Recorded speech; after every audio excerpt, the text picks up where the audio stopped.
Père qui es aux cieux, gloire et honneur, Seigneur, te reviennent. Nous voici devant ta sainte face. Et humblement, Seigneur, nous nous reposons dans tes mains. Nous voulons te demander pardon de tous nos péchés, nos manquements. Nous voulons, Seigneur, demander la purification de notre cœur, afin que nous puissions, Seigneur, avoir le Saint-Esprit en nous, ce Saint-Esprit, Seigneur, qui va nous parler. Nous aimerions, Seigneur, écouter ta voix douce, qui nous rassure dans ces moments difficiles. Seigneur, nous te présentons ce moment que nous allons partager avec les frères et sœurs de par le monde. À travers cette vidéo, Seigneur, que nous allons présenter, nous voulons te demander, Seigneur, de toi seul de conduire cette étude et puis toucher aussi les cœurs qui sont à l'écoute, qui cherchent à te connaître, afin que ta lumière, Seigneur, luise partout. Merci, Seigneur, de nous assister. Merci de déployer tes anges autour de chacun de nous et que jour après jour, Seigneur, nous marchons toujours avec toi en assurance vers la victoire. Que ton nom soit loué. Nous t'en prions au nom de notre Seigneur Jésus-Christ.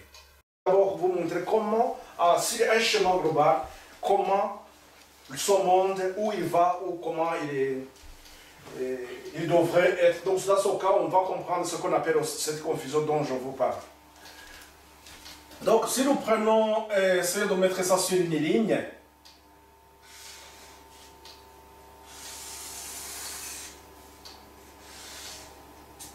Si nous essayons de mettre ça sur une ligne, au début donc de la création, nous avons une période où tout allait bien.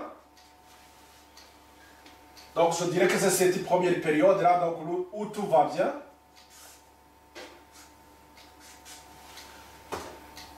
Quand nous disons que tout allait bien, qu'est-ce qui se passait? C'est cette période où Adam et Ève étaient dans le jardin d'Éden, où il était enseigné par leur Créateur. Je vais m'excuser, je vais vous donner plus tard aussi des textes parce que je vais essayer d'aller beaucoup plus vite pour ne pas prendre beaucoup de temps dans la lecture, mais je vais vous donner les textes et je vais vous envoyer plus après. C'est que lorsque nous lisons dans le premier ça doit être le premier chapitre dans Principe de la foi chrétienne, nous voyons que dans cette première partie, donc les anges, Dieu, ils étaient avec Adam et Ève. Donc on nous dit qu'Adam, dans cette période-là, il voyait tout ce qu'il voyait de la terre, de tout ce que Dieu a créé. Il voyait vraiment des choses d'une manière beaucoup plus claire. Lorsque le péché arrive, je mettrai ici péché. Qu'est-ce que nous avons après donc quand le péché arrive? Adam, on nous dit que la parole de Dieu nous dit qu'il était dans l'obscurité, il a vu l'obscurité. Il ne voyait plus clair des choses. C'est à ce moment-là que Dieu va lui dire, donc tu vas quitter l'Éden et il faut aller donc suivre encore une autre expérimentation parce que c'est là où nous avons un message que Dieu adresse à Adam et Ève lorsqu'il voyait désespéré. Il lui adresse un message que nous avons dans Genèse 3.15. Ce message dans Genèse 3.15, c'est un message qui parle qui rassure ce foyer, cette famille, Adam et Ève, que même si ce qu'ils ont fait, c'est à ce péché, les sépare de Dieu, mais Dieu leur promet un sauveur. Donc, promesse d'un sauveur. Mais, dans ce texte, je ne vais pas le lire, mais vous l'avez. En lisant ce texte, vous verrez que c'est un message aussi qui qui nous montre qu'il y a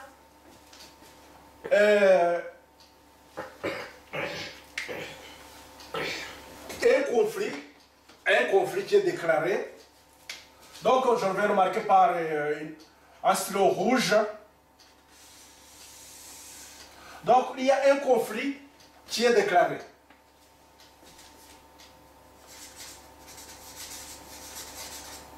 Un conflit entre Christ et Satan.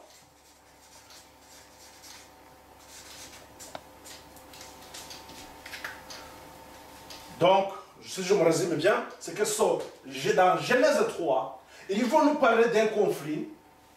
3:15, donc ils vont nous parler d'un conflit qui dure depuis la chute de l'homme jusqu'à ce que l'homme soit rétabli dans les bonnes conditions comme il était dans le jardin d'Éden. Je dirais que à la fin, lorsque on nous dit à la fin du monde, nous aurons aussi à voir un moment où je sais, bon, oui.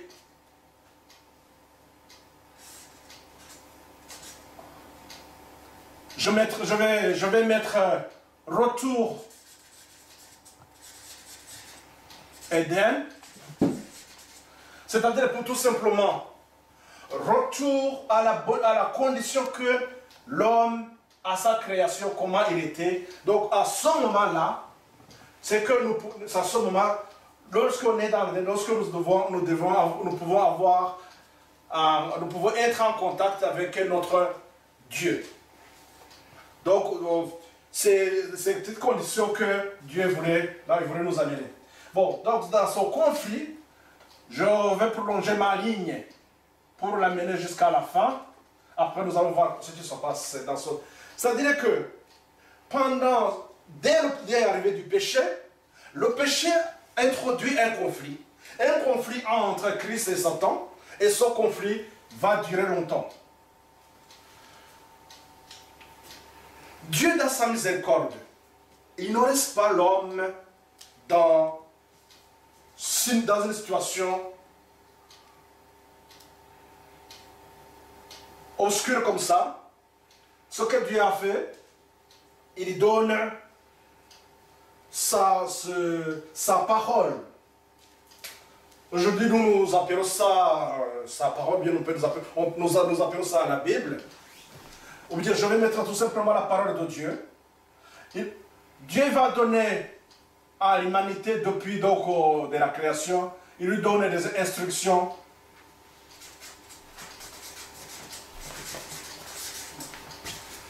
Des instructions à travers la Bible.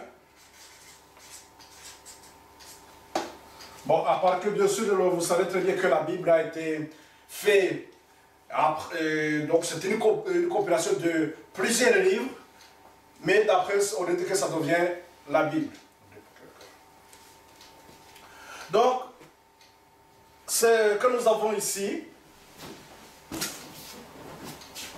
donc les instructions sont données, mais la question qui va se poser, comment est-ce que nous allons suivre ces instructions?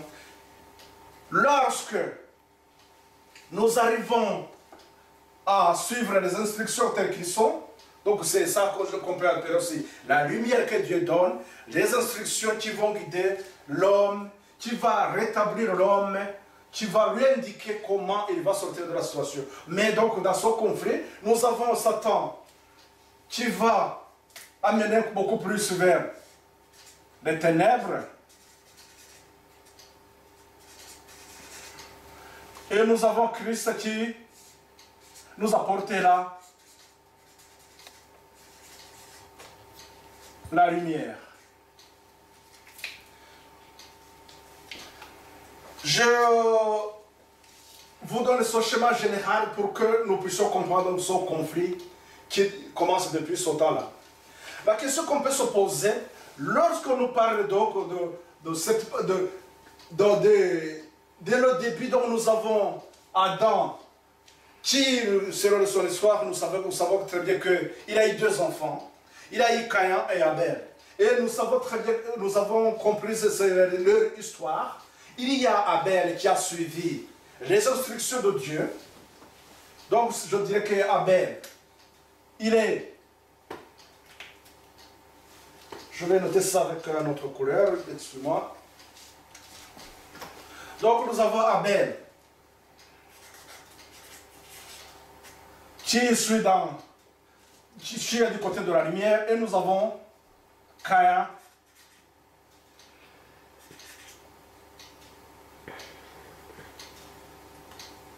qui va aller vers les ténèbres. J'aimerais que sur ces deux personnages, nous comprenions ces deux choses. Donc nous avons ici l'obéissance, le rejet de la lumière, rejet de la lumière.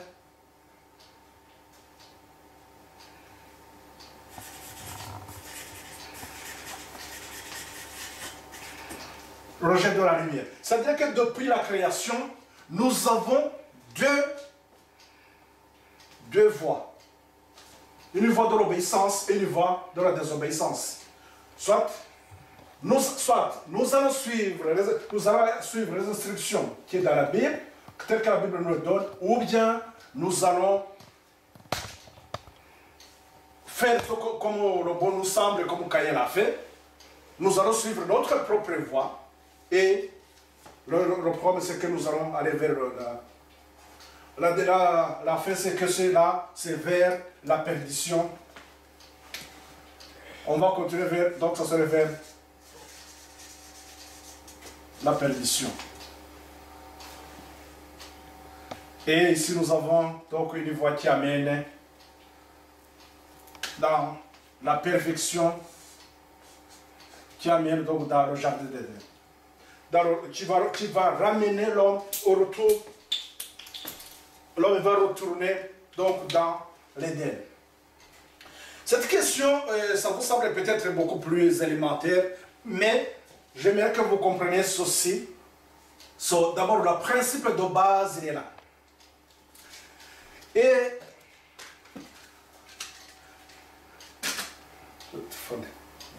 je voudrais que nous comprenions de ça ce que nous appelons l'Église, ou bien le peuple de Dieu. Ceux qui marchent dans la lumière et ceux qui marchent dans l'obscurité.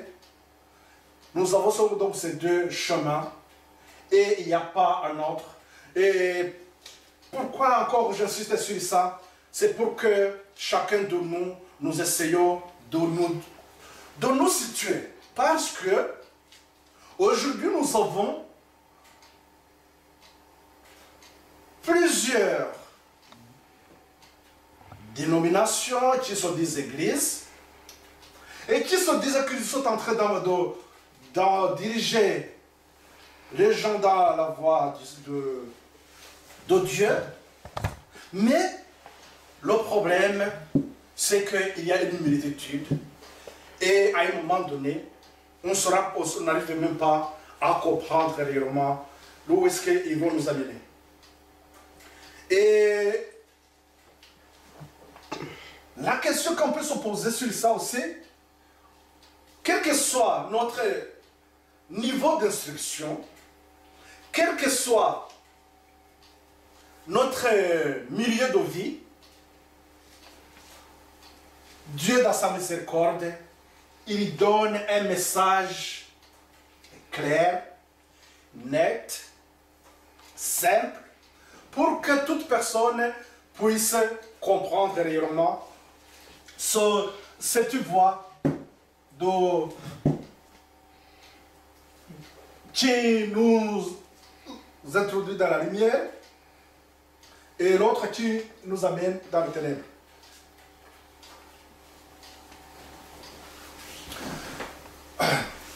Donc, nous avons donc ces deux chemins que chacun, quel que soit son niveau d'instruction, doit choisir par où passer. Mais qu'est-ce que nous avons pour ces deux voies, c'est que Satan, dans son combat, dans son conflit, que Satan mène contre Christ et ses disciples et ses enfants, et tous ceux qui sont des qui choisissent la lumière, et Satan aussi, qui avec ses agents, ils vont toujours chercher à amener les gens dans la perdition. Donc de cela, nous pouvons comprendre qu'il va y avoir tout simplement deux camps. À la fin ici, nous allons avoir deux camps. Par ailleurs, nous avons ici actuellement, donc il va y avoir aussi des gens qui sont dans la confusion. C'est pour ça que le titre, je disais, comment sortir de la confusion. Ceux qui sont dans la confusion, ce serait qui regardent un peu dans la lumière, après ils regardent dans les ténèbres, mais quelquefois ils ne se rendent pas compte. C'est pour cela que je dis, prenons le temps de comprendre et de savoir vraiment là où nous en sommes, parce que nous avons un grand problème lorsque nous ne comprenons pas quoi. Nous ne comprenons pas la parole de Dieu, qui est la parole de Dieu, qui est la Bible. Je vais, permettez-moi de vous donner quelques citations et je reviens d'abord sur ce que nous avons dit quand nous avons parlé de la Bible. Et nous avons une définition. Lorsque nous parlons de l'Église, plutôt, nous avons une définition. Et souvent, nous disons, et chacun aussi essaie de définir comme le bon lui semble. Et pourtant, la seule définition que nous avons qui est valable, je vais vous la donner. Et ça va nous permettre aussi de réfléchir un peu. Et donc, c'est le verset en haut, c'est la page 307.5. Et cela nous dit que Dieu a une église. Ce n'est pas la grande cathédrale, ni l'institution nationale, ni les différentes dénominations. C'est le peuple qui aime Dieu et garder ses commandements. Qui garde ses commandements ou bien garde ses instructions, dans d'autres termes. Là où deux ou trois sont assemblés en mon nom, je suis au milieu d'eux. Donc ça c'est Matthieu 18, 20. Même lorsque le Christ se trouve parmi quelques humbles âmes, il s'agit de son Église. Car la présence du Très-Haut et du sang des saints, dont la demeure est éternelle, peut se constituer une Église.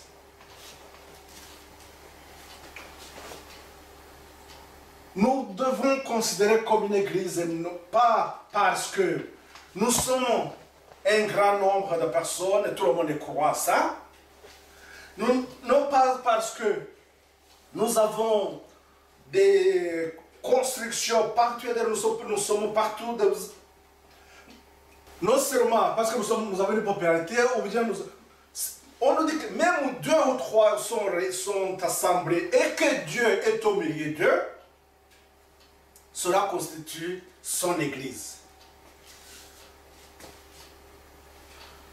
Là, je voudrais vous ramener même, donc lorsque vous regardez dans l'histoire de ce qui s'est passé dans le temps, il y avait toujours un petit nombre de gens qui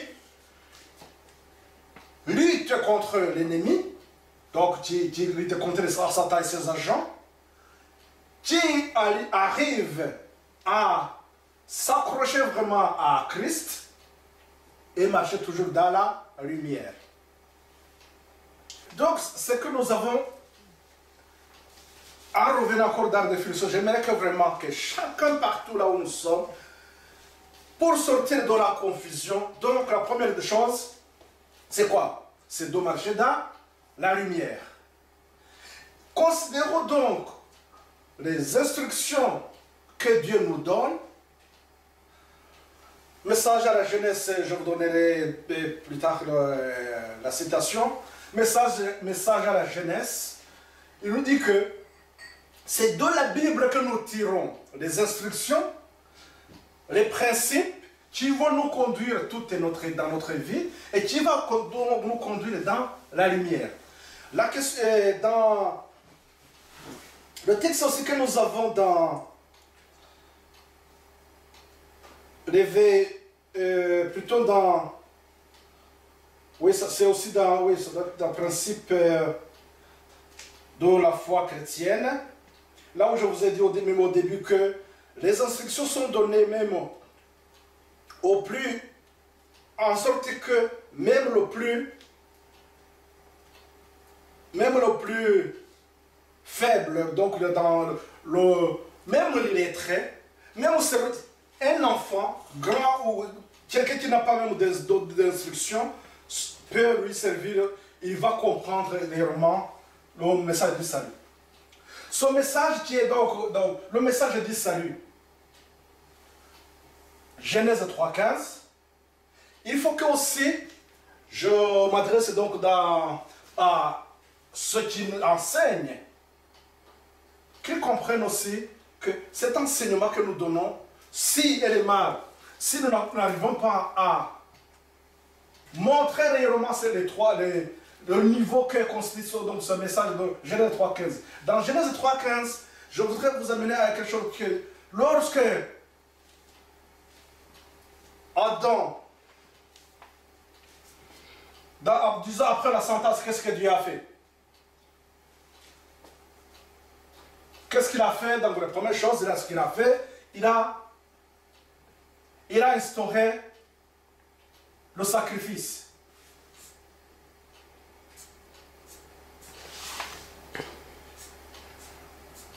Donc le sacrifice.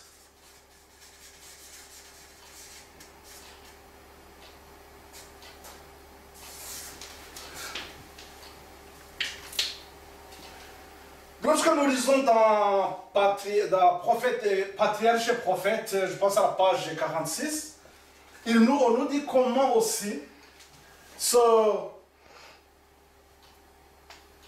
couple, dans leur désarroi, ils se posaient la question comment est-ce qu'ils vont survivre. Mais Dieu, qu'est-ce qu'il a fait? Il a instauré, il lui a donné un enseignement, donc de faire le sacrifice. Le sacrifice qui représentait le Sauveur que Dieu a promis, qui va enrayer le péché pour que l'humanité retrouve les conditions primitives qui retournaient en Éden. Donc dans cet enseignement du sacrifice, remarquons quand même que cet enseignement a duré des années et Adam ne savait pas réellement quand est-ce que son sauveur va arriver. Donc lorsqu'il a eu la promesse, pour lui bien sûr ça aurait été bien que son sauveur arrive dans la semaine qui allait suivre peut-être.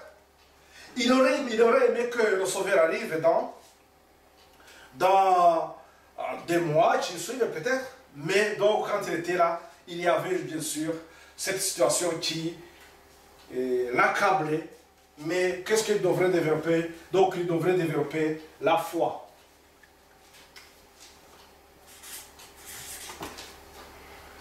Il devrait développer la foi en un sauveur qui va arriver. Mais il ne sait pas quand. J'aimerais que nous soulignions qu'il ne savait pas quand. Il était là seulement dans l'attente. Mais dans l'attente, bien sûr, qu'est-ce qu'il suivait? Il devrait toujours suivre les instructions que nous avons dans la parole de Dieu, qui est la Bible.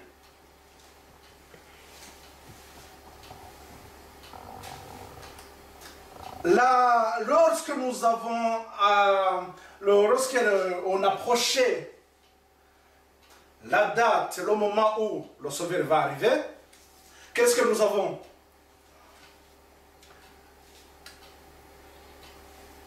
Nous avons le peuple d'Israël qui sort de l'Égypte, de l'esclavage, qui va trouver la liberté d'aller adorer Dieu. Mais Dieu, qu'est-ce qu'il lui a donné? Il a dit, voilà, je vais vivre avec vous, venir au milieu de vous. Imaginez que c'est Adam qui écoutait cette parole de dire, ah, je vais vivre, je vais venir au milieu de vous. Donc pour Adam, il allait penser directement à qui? Au Sauveur, que Dieu lui a promis. Mais maintenant, c'était pour lui, ça allait être quelque chose qui allait créer en lui l'enthousiasme de dire, ah, je vais l'accueillir. J'attends que mon Sauveur arrive. Donc, qu'est-ce que Dieu lui a dit? Quand il a demandé à Moïse de construire quoi? Le tabernacle, ce que nous appelons le sanctuaire. Mais remarquez que quand ils étaient dans le désert, ils ont eu quoi? Le tabernacle, donc la tente, avec en 2 pièces, donc 2. Il y avait le lieu qu'on appelle le lieu saint et le lieu très saint. Le lieu saint et le lieu très saint. Donc, c'est-à-dire que cet enseignement qui est donné, c'est celui-là qui avait développé, on avait développé la foi à l'œuvre, à un sauveur, mais ce sauveur aussi ne savait pas ce qu'il allait faire, mais dans l'enseignement qui est donné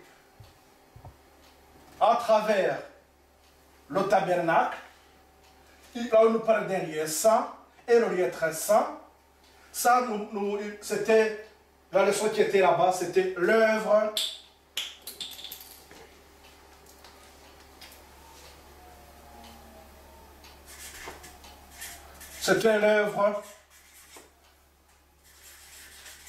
du Sauveur entendu.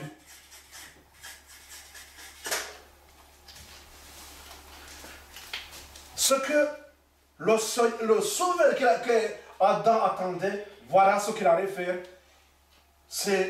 L'enseignement était dans le tabernacle.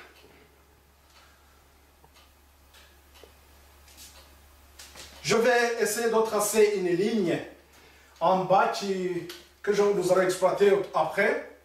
Donc, dès la Genèse.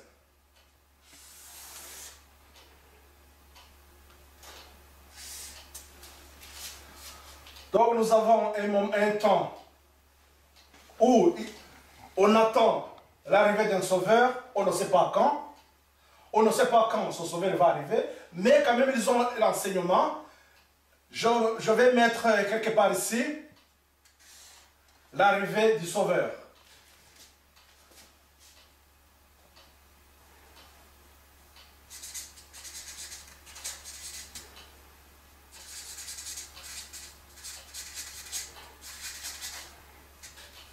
Mais l'arrivée du Sauveur, je mets un point ici. Mais comment est-ce qu'on allait savoir quand est-ce qu'elle allait arriver? Nous avons les instructions, la parole de Dieu, qui va conduire ces enfants dans la lumière, c'est-à-dire il n'y a pas de confusion. Il va donner les instructions pour que ces enfants, ils arrivent dans le nouveau Éden, ou bien le retour dans les conditions qu'ils ont perdu, que Adam et Ève a perdu, c'est cette condition que là où Dieu veut amener son peuple. La question, donc, c'est une date, on ne la connaissait pas. Mais voilà, donc, au moment venu, qu'est-ce qui va se passer? Dieu va donner un message qui est prophétique. Je mettrai environ dans les 600 ans avant Jésus-Christ. Qu'est-ce que nous avons comme message qui est donné ici? Nous avons le prophète Daniel lorsqu'ils étaient où? Dans la captivité à Babylone. Donc nous avons le prophète Daniel. Ce prophète Daniel, Dieu va lui donner les messages sous forme de symboles. Sous forme de symboles. Et nous avons un peu le message que Dieu va donner.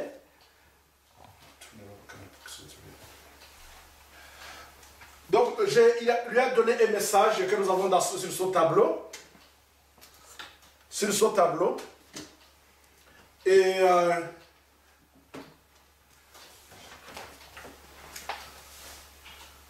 donc, nous avons, Dieu va lui donner les prophéties. Donc, il va voir la statue. Donc, la statue va lui donner comment les événements vont se succéder, comment les empires, les grands royaumes vont se succéder jusqu'à la fin des temps. Quand je parle de comment ces royaumes vont se succéder jusqu'à la fin des temps, gardons toujours à l'esprit notre message donc de Genèse 3.15 qui continue jusqu'à la fin des temps. Et donc, Dieu maintenant il va nous donner un message pour lui montrer comment les événements vont se succéder. Donc, dans l'empire de Babylone, là où ils étaient, Dieu va lui dire qu'il va y avoir les Mèdes et les Perses, il va y avoir la Grèce, l'empire grec. Après, il dit qu'il va y avoir aussi l'empire romain. Qu'est-ce que nous pouvons comprendre de ces quatre empires? Lorsqu'on regarde bien dans ce conflit qu'on a entre Christ et Satan, ce conflit, si on essaie de lire un peu ce conflit à travers ce schéma de ces empires, c'est-à-dire que le peuple de Dieu, les enfants de Dieu, ils sont sous une domination des personnes, des gens qui ne connaissent pas Dieu. Je dirais que ils sont dans une condition où ils ne peuvent pas vraiment, ils subissaient des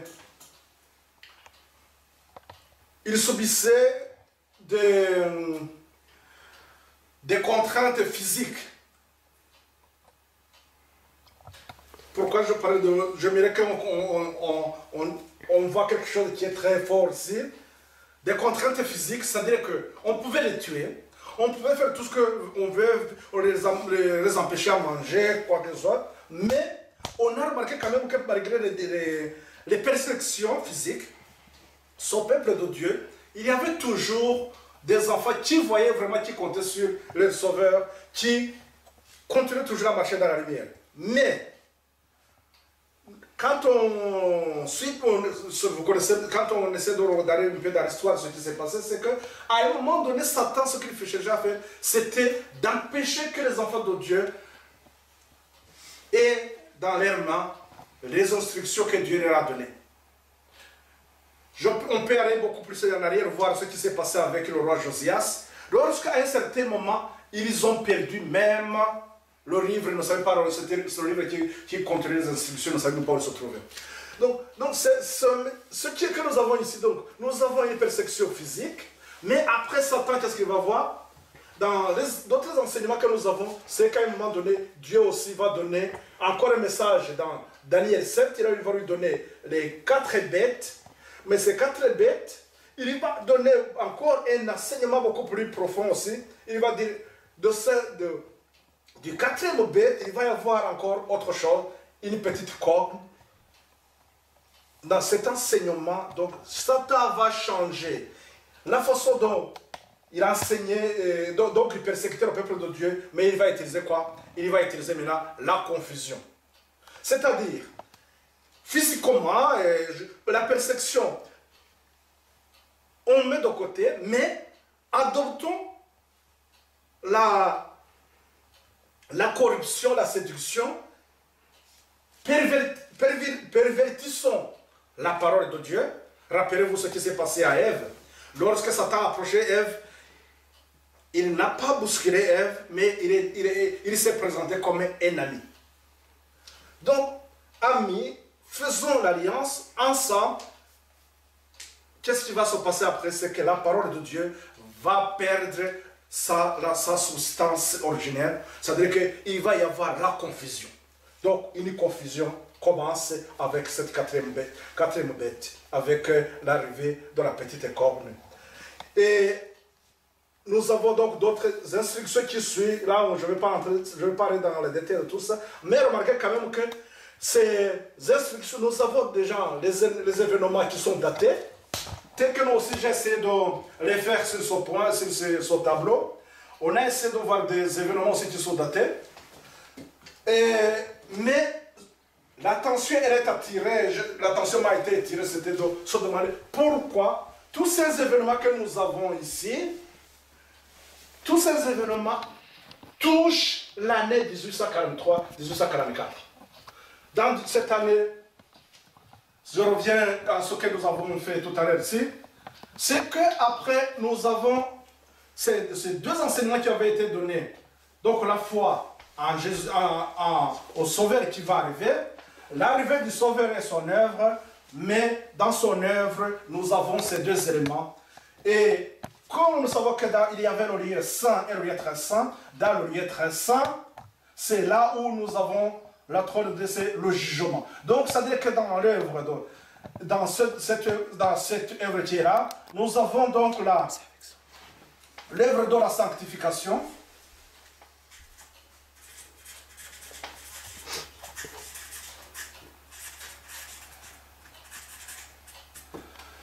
Et nous avons aussi le jugement. Dans ces deux, donc l'enseignement qui est dans le tabernacle, nous avons donc l'œuvre de la sanctification, qui est donc la justice, ou bien on peut mettre aussi justice, ou bien la grâce. Ça a une même portée. Donc on a, après nous avons le jugement. Mais quand est-ce, la question qu'on allait se poser, lorsque Christ était sur terre, il est venu donc après il a dit, je pars mais je reviendrai. Il reviendra pour quoi faire?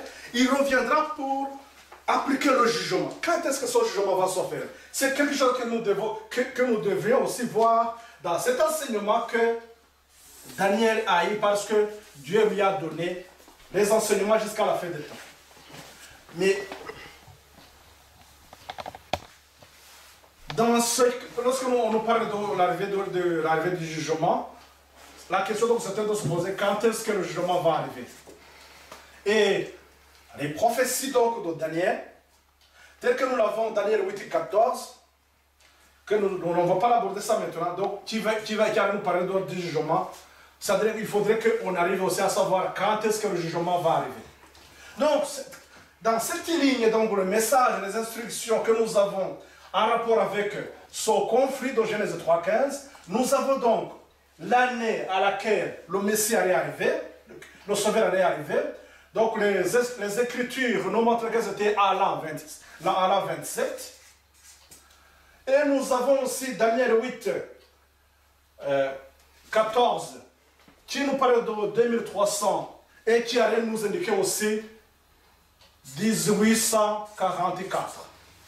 Donc, ça veut dire que nous avons un moment où Dieu, les enfants de Dieu allaient développer la foi. Ils devraient accepter la grâce de Dieu. Et nous devons comprendre qu'il y aura aussi ce temps de jugement. Et nous avons la fin du temps de grâce. Et ce temps, donc maintenant, nous voyons donc, nous avons dans ce que nous avons dans les Écritures, nous avons donc ces événements qui sont déjà arrivés, qui sont déjà arrivés, selon les instructions que nous avons dans la parole de Dieu. Et nous avons maintenant, nous attendons quoi? La fin du temps de grâce. C'est un texte que nous avons aussi dans Daniel. C'est un texte qui est en Daniel 12, 1.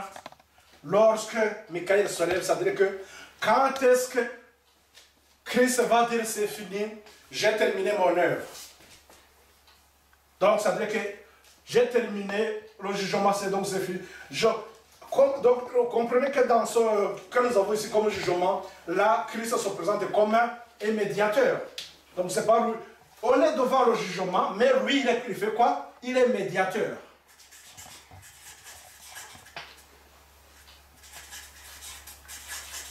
Il est notre médiateur, il est médiateur ou bien un avocat comme nous avons ce système dans ce monde, comment les choses se passent. Donc, je vais m'arrêter à ce point, mais j'aurais aimé que vous compreniez que ces messages que Dieu donne à travers ses instructions. Donc, nous avons Daniel que Dieu a donné le message que nous devrions bien sûr écouter et que vers les années 100,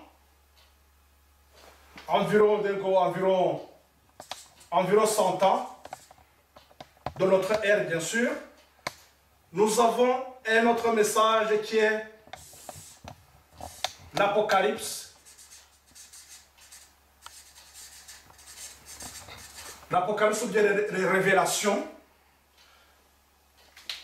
Et à travers ces révélations, nous avons donc les messages qui sont donnés.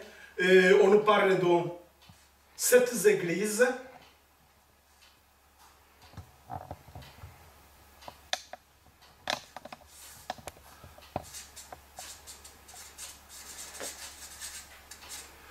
On nous parle donc de cette église qui vont marquer l'histoire du peuple de Dieu, des conditions dans lesquelles ils vont jusqu'à la fin. C'est pour cela que sur ce point, pourquoi je parle de cette église, c'est pour attirer notre attention sur le message des derniers temps. Dans ce message des derniers temps, en rapport avec ce message, en rapport du jugement, c'est que si nous avons un message qui est donné en Apocalypse,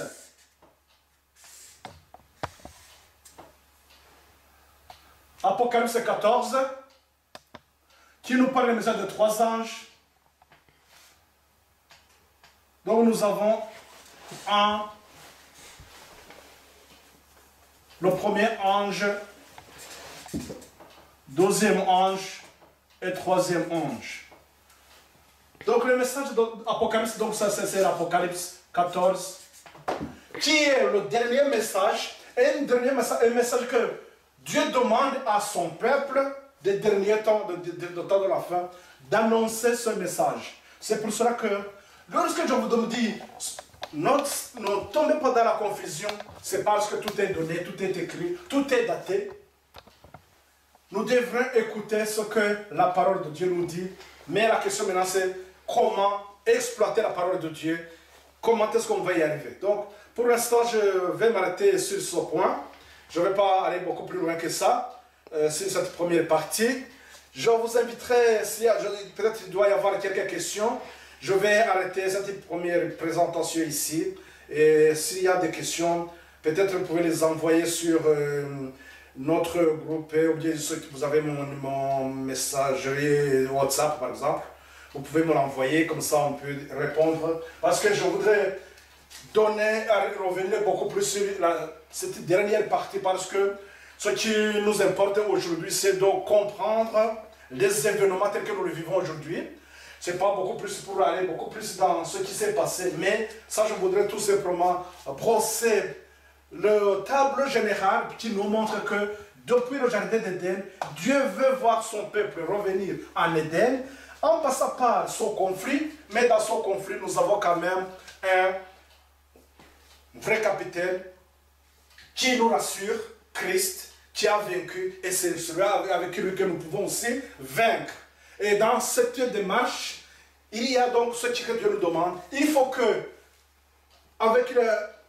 d'abord développer la foi en nous, la foi en Christ, et avec la foi, on nous dit dans un texte que nous avons dans